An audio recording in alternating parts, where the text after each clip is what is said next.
Welcome to the Midland Money Mindset. This is a podcast that's all about getting your mind right when it comes to all things money. In every episode, we go deep with engaging guests who provide tangible takeaways and a whole lot of joy along the way. I hope you enjoy these conversations as much as I enjoyed having them. Let's dive into today's show. Well, hello, everybody. Larry Sprung here, and I have the pleasure today of being with Glenn Lundy, the president and CEO of the 800% Elite Automotive Club. And I can't wait to dive into this conversation. Welcome to the show, Glenn. Hey, thank you. Honored to be here. I appreciate you having me. Yeah. So listen, I know a great deal about you as I was going through the process of, talking to you about coming on the show. I learned a lot about your background, but I also want to share that, some of that background with our listeners. We're going to get into what you're doing today with the 800% Elite Automotive Club and some other things. But, I'm always fascinated by the entrepreneurial journey. So perhaps you can share kind of your journey leading up to founding that organization to give our listeners a little bit of an inclination about who Glenn Lundy is. Yeah, absolutely, man. Again, I appreciate the opportunity. So I am an automotive guy. I come from the auto world. I started in sales back in 1999, and I have basically what I call 2 seasons of life in automotive. So I had 1 season of life where I worked at a dealership. I got promoted through the ranks, made it into a high tier leadership position. And meanwhile, the dealership itself never grew. It just never grew. My career grew, but the dealership did not. And my life outside of the dealership went the other direction. It basically fell apart while I was in that world. And so fast forward, I got out of automotive for a little while, went through a season of just an very interesting season of my life, homelessness, in and out of jail, depression, suicidal thoughts, etc. And had an awakening of sorts and moved to Kentucky. I grew up in Arizona and I moved to Kentucky. And when I got to Kentucky, I met my now wife. I decided to get back into automotive, but this time I made the decision that my career was going to blossom, the business around me was going to blossom, and I was going to make a positive impact on the industry versus the industry having a negative impact on my life. And in doing so, I went into a Chevy store, started as a salesperson, worked my way up to top tier leadership, and we grew that dealership 800% in just under 6 years, making it the second largest used car franchise dealership in America. And after doing that, I decided that, hey, if we could do this in one store in a tiny little town in the middle of nowhere, maybe we could help more people do this all over the country. And that was the birth of 800% Elite Automotive Club, where I now work with owners and general managers of car dealerships all over North America, helping them grow and scale, hopefully 800%. Amazing. Amazing. Well, thank you for sharing that story. And I'm glad you got through that dark period of your life, for lack of a better word, of a better term. And I'm glad you're still here with us today. As many of our listeners know, I lost my brother-in-law to suicide about 20 years ago, and spent a good deal of time on the national board for the American Foundation for Suicide Prevention. And one of the things we always talk about here on the show is the importance of the 3-legged stool: your physical health, your mental health, and your financial health. Because, if you're lacking in one of those areas, it makes it very difficult for the others. So thank you for still being here. And I'm glad we're able to have this conversation today. So yeah, I'm definitely grateful to be here. I know that I'm one of the lucky ones. A lot of people don't get out of those situations. I totally, understand that. And luckily for me, God saved my life and put me in a position to give me another shot, give me another chance. Great. I'm grateful for that. So I'm grateful as well.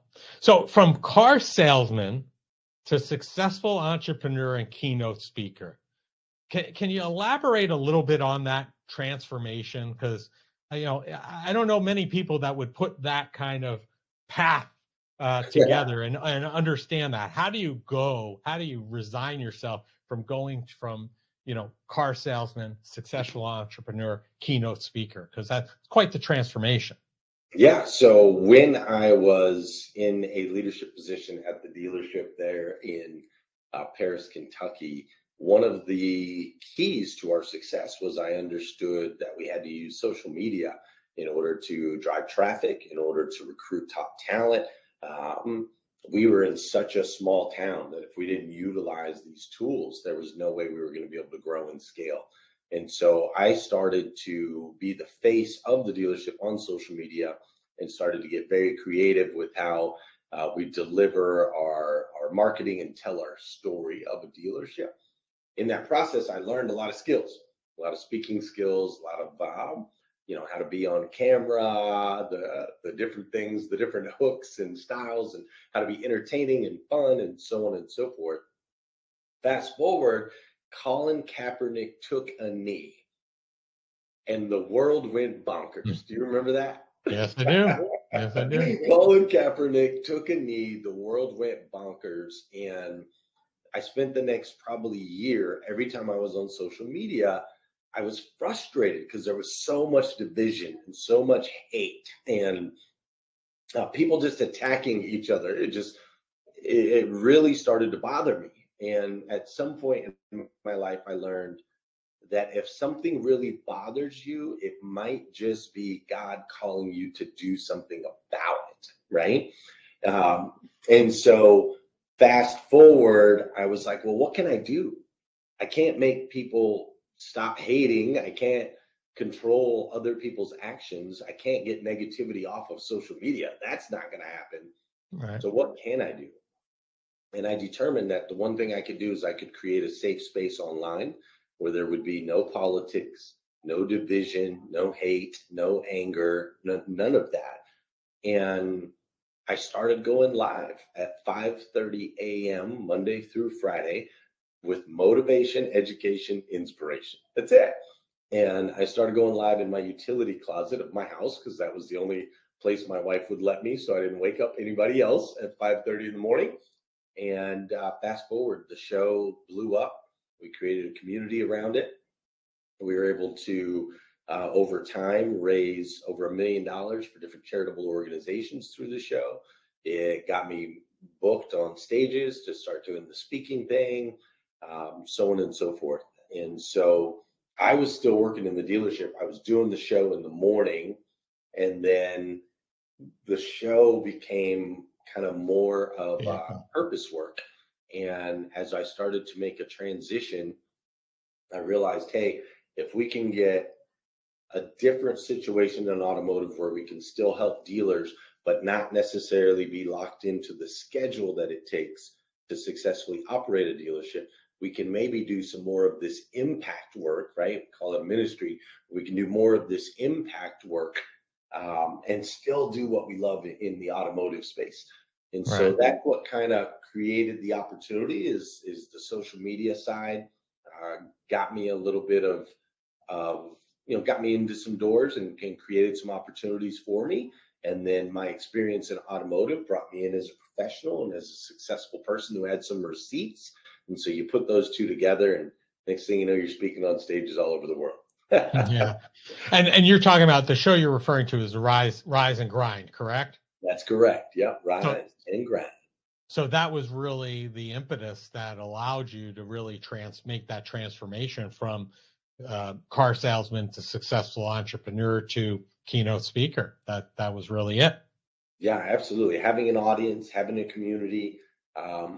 Didn't know exactly what I was doing as I went through that transition, but having a little bit of a safety net definitely helped, right? I was able to let go of the thing that I'd been doing for over 20 years. I was able to let go of that, knowing, hey, I've got this community, I've got this thing going on here. I've made some cool connections and built some strong relationships. And so having that in my, in the back of my mind made it easier to make that transition. Sure. Now, one of the things that you talk about is celebrating behavior that you want to see more of, right? Why do you think that's so important? Yeah, so probably in a lot of businesses, I can't speak to all businesses because I'm primarily an automotive guy, but definitely in the automotive world, and my guess is in a lot of businesses, we celebrate rarely and we operate daily. So, one of the things that I found was beneficial to getting the most out of people is celebration. I have 8 kids. When Oh, we're we going to talk about that. I have 8 kids, and I kept noticing that when it came time to potty train our children, right? It was never you're bad because you didn't use the potty properly. It was a huge celebration every time they did use the potty properly. And having a bunch of kids in our house, the celebrations were like parades every time one of these kids would use the bathroom. And so I call it the Fisher went pee pee in the potty process because Fisher's my youngest son. And what I teach my clients is find behaviors that you want to see more of and celebrate those. Like fully over the top, celebrate, clap, cheer. You see somebody picking up trash in the parking lot, clap, cheer. Those are the behaviors we want to see more of. Somebody's successful. They close 3 deals in a day. Let's clap, cheer. Those are things we want to see more of. Somebody's kind to another. They treat a client properly. They handle a heat case. Celebrate. Because typically what I see is most industries or most businesses, they'll have maybe a goal or a target, a monthly goal, a monthly target. If they don't hit the goal, there's no celebration. If they do hit the goal, there's a short celebration, and then we get right back to work. It's 0 to 0 the next day. Right. So in the dealership that I had the opportunity to run, we created a way to celebrate things daily and create opportunities to celebrate people. I shouldn't say just things, celebrate people daily. And in doing so, we quickly were able to create a culture where people were making decisions that were in the best interest of the company, not necessarily in the best interest of themselves. Well, let's expand on that a little bit more. Can you give us like some actionable ideas on how you celebrated it? Because I think when most people hear about that, right, their inclination is, oh, I would love to do that. I'd love to celebrate. And then they start thinking about it and they think that it's got to be this real intricate, time consuming, thing that's not going to be sustainable over a long period of time. So what does that look like? What are those celebrations look and feel like? Yeah, so in my dealership, we had daily morning meetings. And these morning meetings, everyone on the team was there, management, salespeople, finance people, everybody across the board. We had daily morning meetings, and we followed a process that I've broken down into an acronym. We call it the LEAD process, LEADD, which is listen, encourage, advise, and develop. And we do it daily, LEADD. And so our meetings were structured that way. We would listen, which means I was the first person in the room, not the last person in the room, so I could hear what my people were talking about. And I would ask lots of questions in the morning. Hey, what do you got going on? What'd you do last night? How's your wife? How's your kids? Whatever, right? 2 ears, 1 mouth, listening twice as much as I talk.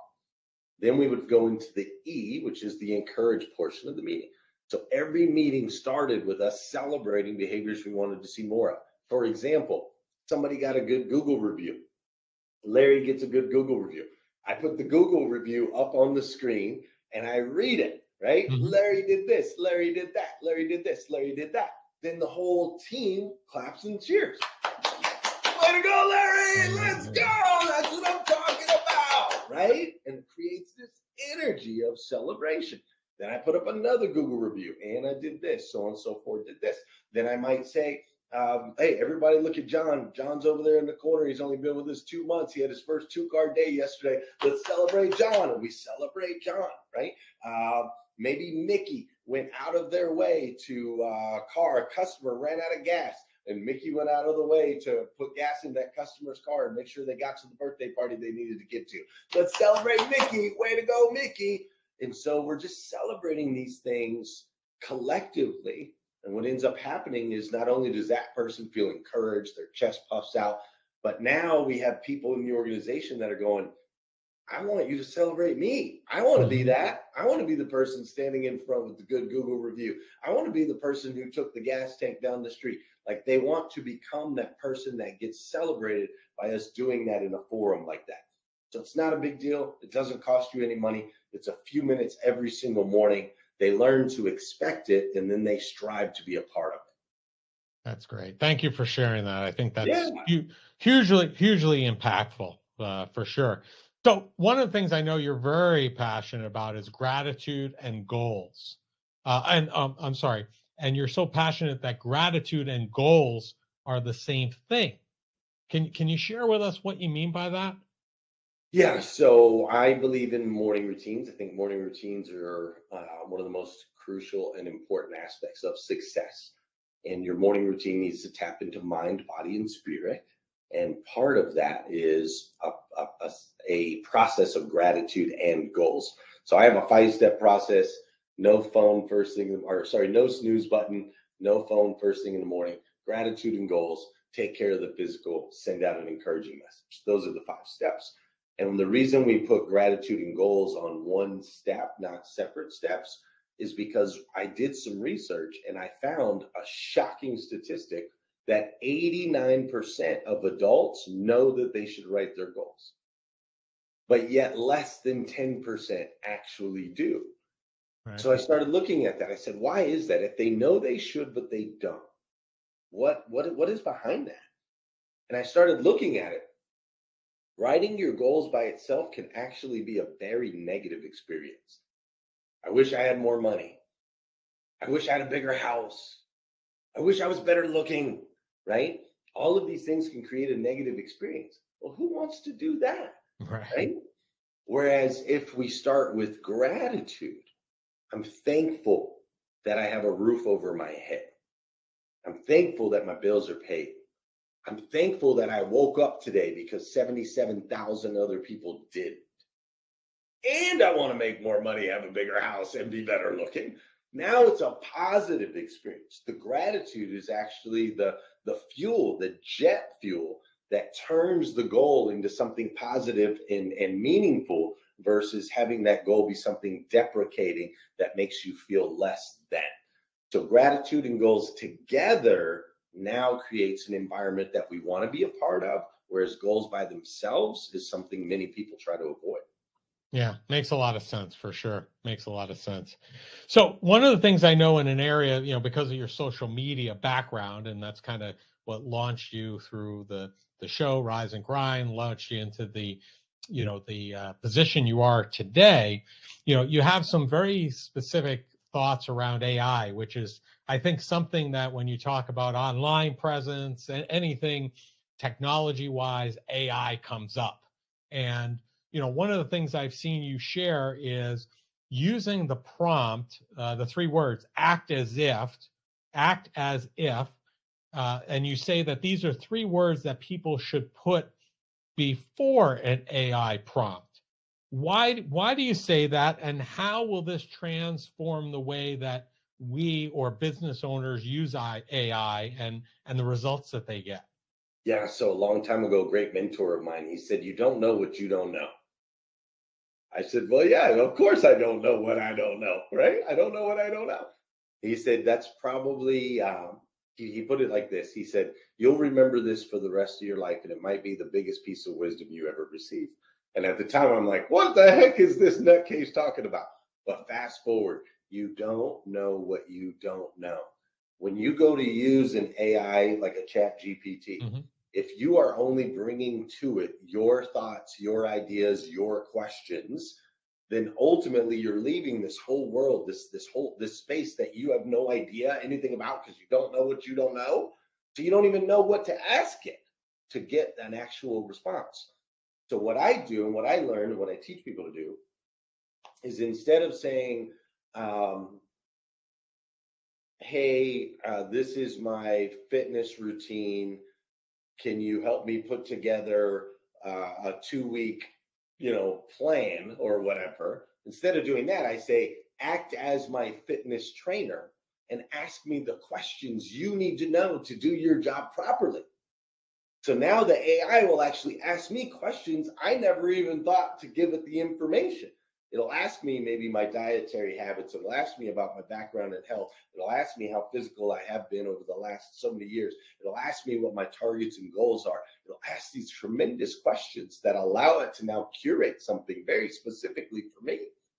I can do it in the finance world. I can do it with writing. When I was writing a book that I'm actually in the process, I'll be publishing here in the next few months. When I was writing my book, I said, act as my literary agent.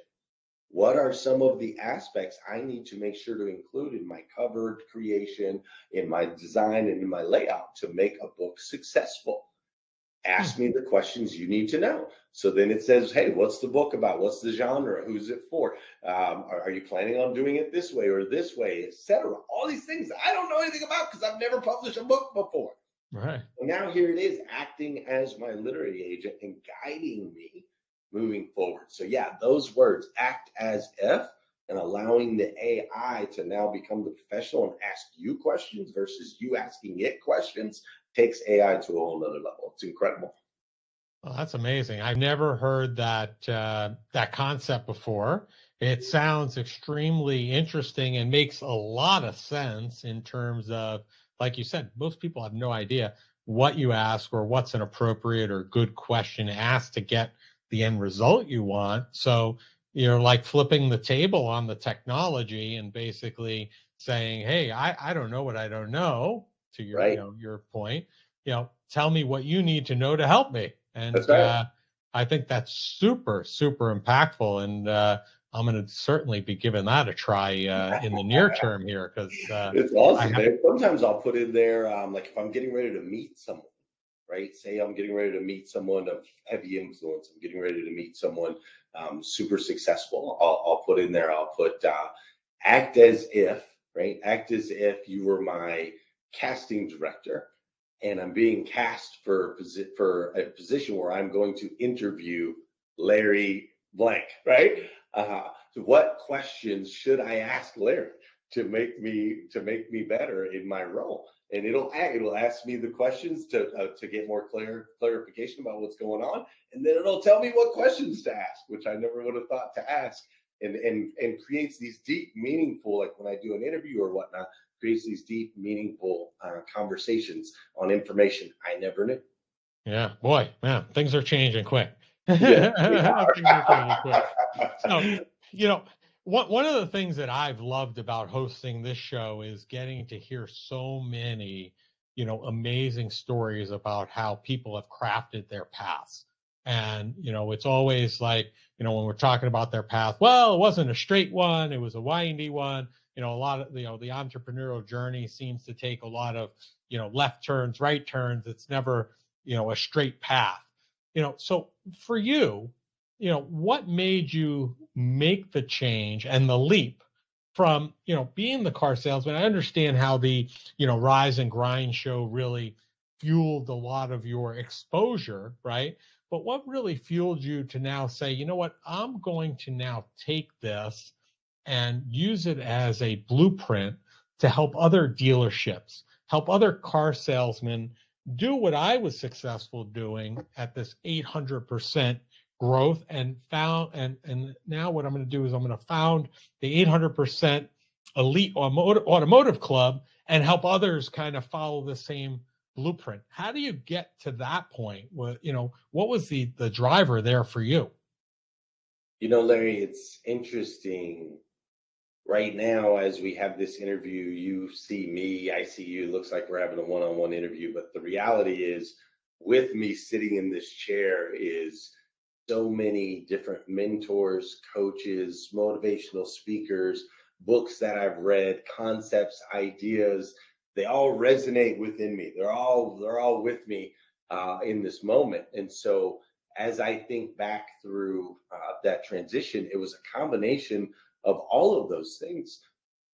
My grandfather passed away roughly 18 years ago. The circumstances around his death when he passed away helped me to realize that we are most comfortable in life right before death, because he fought cancer for a very long time. He was in a lot of pain, but the moment right before he died, he was incredibly comfortable. And so I remind myself anytime I get into a super comfortable situation, I'm like, oh, wait a minute, hold on, right? Because when we get comfortable in our relationships, relationships fall apart. When you get comfortable in your position at work, somebody comes in and eats your lunch. When you get comfortable with your body, oh, I'm good. I don't have to do nothing. I'm set. No, dude, your body falls apart, right? So learning that, I'm constantly wanting to push and challenge. We had a ton of success at this dealership. We grew 800%, second largest in the country. I did realize at that point, pretty comfortable. We're right here at the top. Everything's great. I'm in a very comfortable position. I might want to do something about that. Now, maybe call me a little crazy, but that's just kind of where I'm at. Then there's this book. I call it the greatest, the best-selling. It is the best-selling book of all time. It's called the Holy Bible. If anybody's ever read it or haven't read it, it's okay. It's just a bestseller. And in that book, it talks about the gifts and talents that we've been given and how we have a responsibility to multiply those talents. If we don't multiply the talents, they'll be taken away. So I think about that all the time. And I think, okay, am I taking the gifts and talents that I've been given and truly maxing out the opportunity? Have I taken it as far as it can possibly go? People message me all the time. They say, hey, Glenn, I'm thinking about quitting my job. I'm thinking about ending my relationship. I'm thinking about whatever. What is your advice? And my advice is always, can you look in the mirror and say you maxed out the opportunity? Well, what does maxed out the opportunity mean? Are you the best at it? And is there no higher you can climb? If the answer to both those questions are yes, then it might be time to make a change. But if you're not the best at it and you haven't fully maxed out that opportunity, I would suggest you have a cold hard look in the mirror and say, hey, there's more to be done here before I move to that next season in my life. So I think about that a lot. And I was at the top. There was nowhere else I could go within that organization. The owner had made it clear there would never, ever be any equity or partnership or anything like that. We had taken it as far as we can go. I was the best. And therefore, I felt super comfortable leaving on top, right? Captain never jumps from a sinking ship, but a captain always is honored for getting off of one that has landed safely, right? And so I put those things together. And then there was a book called Blue Ocean Strategy that I read. Yeah. Incredible book. And a very hard read, but an incredible book. And in that book, it talks about where is the opportunities that no one else is. That's wide open. I noticed in automotive, there's sales training and finance training. There's leadership training. There's software and all these other things. You know what there's not? There's no one working with the owner directly or the GM. Like you reach a certain level and there's no more training. That's because most people that are successful at an owner or GM level, they buy more dealerships. They don't go out and teach other people how to do it. They're successfully making millions and millions and millions, which was an option for me. I could have went out and bought another store. But my heart was built more around, I want to create a life that doesn't have me locked into a retail facility, but still be able to make the impact in auto that I know my skills and wisdom and experience can make. So I created a blue ocean strategy of training and consulting at the owner level that's never been done before in automotive. So you take the books and the mentors and the experiences and the wisdom and you put them all together, and it guided me to where we are now and continues to guide me as we transition into whatever's next. Amazing. Yeah, Blue Ocean Strategy was Blue Ocean was a great book, by the way. I agree with you. It was a little bit of a challenge to get through, but it was definitely eye-opening for sure. So yeah, it's very challenging. The guy whoever wrote Blue Ocean Strategy is definitely not a storyteller. No, definitely not. So I got to ask you, you mentioned it earlier. So 8 kids. I mean, and you talk about them with a smile, and we have so many entrepreneurs who listen to the show, and I feel like people are such on the go, right? They're always going. Can you share a bit about how you found a way to enjoy, because we're all about joy here on the Midland Money Mindset, how you've gone about finding a way to enjoy your time with family as well as balancing that or finding harmony with, your professional career. Yeah, I got really lucky, man. I got really lucky in the sense that, well, one, I got lucky because I have an amazing wife who supports everything that I do. But I got really lucky in the sense that I started studying the English language and getting an understanding of the energy behind our words. And in doing so, I found something fascinating. I found that I would talk to very successful people, and they would say, I am going to invest in the stock market. And I'd say, oh, that's great. And I could tell they were expecting an ROI. I would hear them say, I'm going to invest in my business. I could tell they were expecting an ROI. I would hear them say, I'm going to invest in personal development. I'm going to invest in a conference. I'm going to invest in whatever. And they were always expecting an ROI. The word invest is directly associated with an expectation of a return. Mm-hmm. Then, Larry, that same exact person I'd be talking to, and they'd say, I'm going to spend time with my kids. I'm going to spend time with my wife. Interesting. I'm going to spend time on vacation. Well, if you look up the definition of the word spend, it's a deficit. It's a negative. If you spend $5, you got $5 less, right? We all understand that. Yeah. So we're investing in our businesses, in ourselves, and in our finances, and yet we're spending when it comes to our spouses, our kids, the things that matter most. So what I was able to do is just eradicate the word spend. Completely pulled it out of my vocabulary, replaced it with the word invest. And here's what's fascinating. I'll use my experience, when I invest 5 minutes with Willow, my 9-year-old, right there when she needs it most, instead of saying, hold on, daddy's on the phone, or hold on, we'll do that later. If I just invest 5 minutes right now, I get her ROI. She gives me a kiss, she gives me a hug, and she doesn't want anything to do with me for like the next running around with her friends doing whatever. When I invest time in the morning with my son working out or practicing soccer or on a weekend doing some fishing, I get a return. The kid loves me. He's well balanced. He's doing great. When I invest 30 minutes with my wife watching Friends, King of Queens, Everybody Loves Raymond, or what's the fourth one? Big Bang Theory. If I invest 30 minutes at night before we go to bed, I get a return. She loves me. Even though it seems like we're just spending time watching TV, we're not. We're investing in our relationship. So what I found is there's also aspects of my business that if I invest an hour, I don't have to spend a day. If I invest intentionally into our social media versus scrolling on social media and just spending time there, if I invest time there, we get a return. So what I've learned is you can invest in your fitness, invest in your faith, invest in your family, invest in your business, invest in your finances, invest in your career, invest in your self-development. You can invest in all of those areas, and they each take a different investment in order to get an ROI, whereas a lot of people are trying to balance. They're trying to spend an equal amount of time in all those areas. Some things take a bigger investment than other things. And when you start to discover those and be very intentional with your time, it makes this harmony. It's this beautiful harmony because everyone in my family feels seen, heard, and significant because of the investment I make in them. Everyone in my company feels seen, heard, and significant because of the investment I make in them.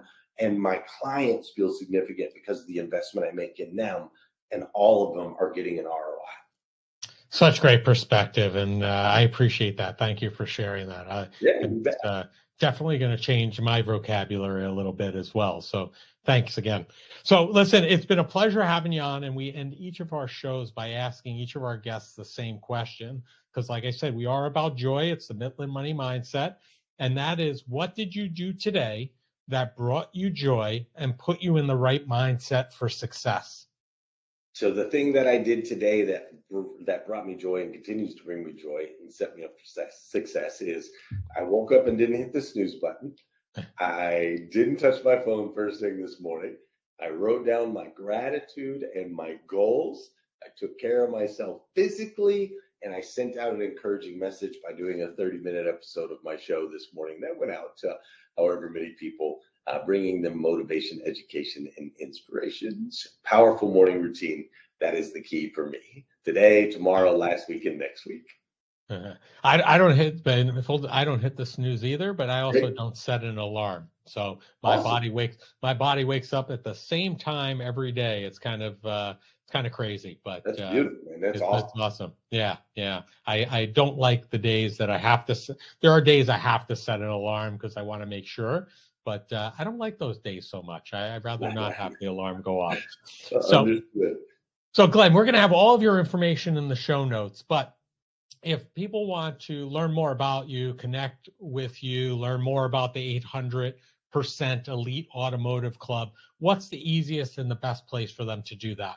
Yeah, I like to tell people, man, I like exchanges and energy right out the gate. So I wrote a book called The Morning Five: Five Simple Steps to an Extraordinary Life. It's a free ebook that you can download. Just go to themorning5.com. It tells a little bit more about my story so you can get to know me a little bit, as well as learn these very practical, easy to implement tips on changing the way you start your day. After you read the book, take you less than an hour to read it. After you read the book, if you want to get to know more, then obviously connect with me on all the socials, so on and so forth. But it's a great place for us to start our relationship. Awesome. Well, thank you, Glenn. I appreciate your time today. I appreciate you sharing your story. And most importantly, I appreciate all the great takeaways for our listeners today. So thank you for that, and enjoy your day. Thank you, man. I really appreciate you. This has been great.